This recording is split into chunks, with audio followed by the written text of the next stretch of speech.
السلام علیکم ورحمۃ اللہ وبرکاتہ نحمدہ و نصلی علی رسولہ الکریم۔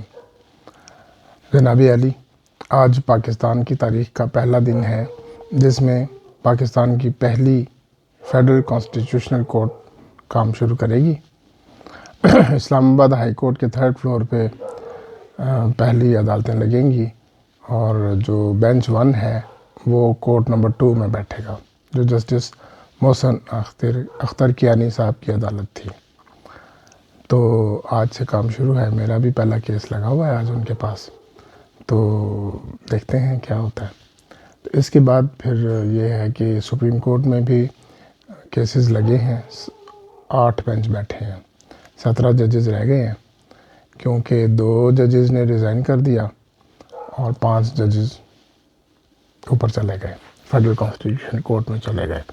تو اب یہ ہے کہ نئی اپوائنٹمنٹ سپریم کورٹ میں بھی 7 ججز تو کم ہو گئے، 24 تھے پہلے، تو دیکھتے ہیں کہ وہ نئی اپوائنٹمنٹس ہوتی ہیں کہ نہیں۔ اور اس کے علاوہ جو عام آدمی کے کیسز ہیں ان کا کیا بنتا ہے، چلتے ہیں کہ نہیں چلتے اب تیزی سے۔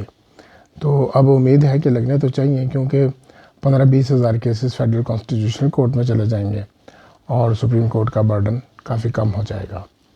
اس کے علاوہ بات یہ ہے کہ عطر میر اللہ صاحب کی جاتے جاتے 2 ججمنٹس اپلوڈ ہوئی ہیں۔ ایک ججمنٹ میں انہوں نے ایک آدمی کو ایکوٹ کیا ہے جو 20 سال بعد ایکوٹ ہوا ہے، تو اس میں انہوں نے کہا ہے کہ گورنمنٹ کو کمپنسیٹ کرنا چاہیے ایسے لوگوں کو، کنوکٹس کو، جن کو سزائیں تو ہو جاتی ہیں لیکن وہ کافی عرصے بعد 10 15 20 سال بعد ایکوٹ ہو جاتے ہیں ناکافی شہادتوں کی بنیاد پہ۔ اصل میں اب ہمارے ادھر مسئلہ یہ ہے کہ ایویڈنس ہوتی بھی ہے لیکن اس کو پراپرلی پروڈیوس نہیں کیا جاتا اور تفتیش انتہائی ناقص ہے اور بدنیتی سے تفتیش کی جاتی ہے۔ پہلے مقدمہ غلط درج کیا جاتا ہے، اگر کوئی سٹوری صحیح بتا بھی رہا ہے تو اس کو پراپرلی لکھا نہیں جاتا FIR میں، اور اس کے بعد پھر شہادتوں میں شہادتیں پراپر نہیں ہوتی۔ تو اس وجہ سے الٹیمیٹلی ہائی کورٹ یا سپریم کورٹ سے ٹیکنیکل گراؤنڈز پہ بندہ بری ہو جاتا ہے۔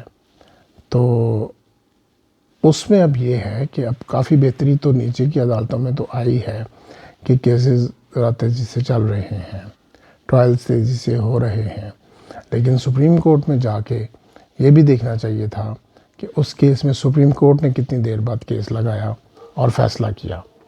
تو یہ کمپنسیشن سپریم کورٹ کو بھی شیئر کرنی چاہیے، اگر اسٹیٹ نے دینی ہے۔ سپریم کورٹ یا عدالت جو بھی ہے وہ اسٹیٹ میں شامل ہے، تو چاہیے تو یہ تھا کہ سپریم کورٹ اٹ سیلف بھی کمپنسیشن میں شیئر ڈالتی، تو وہ تو نہیں کیا گیا، لیکن اسٹیٹ کو ایک بھاشن دے دیا گیا کہ اسٹیٹ اس کو کمپنسیٹ کرے۔ لیکن کیوں 20 سال ڈیلے ہوئے، کہاں پہ ڈیلے زیادہ ہوا، ٹرائل کورٹ میں کتنی دیر لگی، ہائی کورٹ میں کتنی دیر لگی اور کیوں لگی، کیوں اپیلیں جلدی نہیں لگتی اور پھر سنوائی نہیں ہوتی۔ تو اس بات پہ زیادہ غور کرنا چاہیے بجائے اس کے کہ برڈن دوسرے پہ ڈالا جائے۔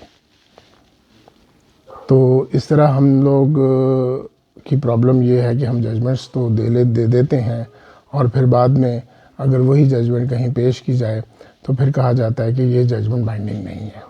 تو اس چیز پہ بہت زیادہ غور کرنے کی ضرورت ہے اور نظام انصاف اور نظام عدل کو ریویمپ کرنے کی ضرورت ہے۔ کیسز کا فیصلہ جلدی ہونا چاہیے اور ٹرائل کورٹس میں بھی جو ڈیلیز ہوتے ہیں، سول کیسز میں اتنے ڈیلے ہوتے ہیں۔ اب لاز میں لکھا ہوا ہے، رینٹ کے لاز میں لکھا ہوا ہے، فیملی کے لاز میں لکھا ہوا ہے کہ کیس جلدی ڈیسائیڈ ہوگا، لیکن کسی نہ کسی وجہ سے کیسز ڈیلیز کا شکار ہوتے ہیں۔ تو اللہ بہتر کرے، اللہ سے دعا ہے کہ حالات بہتر ہوں۔ السلام علیکم۔